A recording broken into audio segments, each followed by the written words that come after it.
Allora, coach Farrugia e Diabico, oggi si riesce a giocarla contro una squadra di serie superiore, non solo una corazzata. Come hai visto la partita? Allora, noi siamo felicissimi di quello che abbiamo visto, non solo in questa partita ma anche nelle partite precedenti. Penso che siamo sulla buona strada e penso che abbiamo composto una squadra che sa giocare a pallacanestro, quindi sono tutti ragazzi molto intelligenti, disponibili e umili, e questo non fa che ben sperare per il resto del campionato. Oggi grandi risposte anche da Davide Bona, dai nuovi acquisti, da Nardi.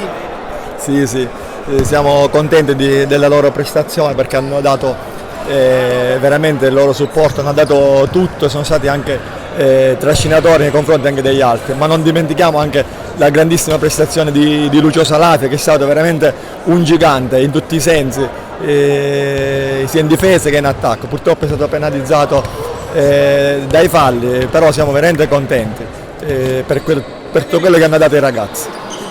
L'utilizzare la Coppa Sicilia è stata utile per prepararvi al campionato? Sì, è stata utilissima e ci è servito appunto per oliare i meccanismi e gli automatismi di squadra.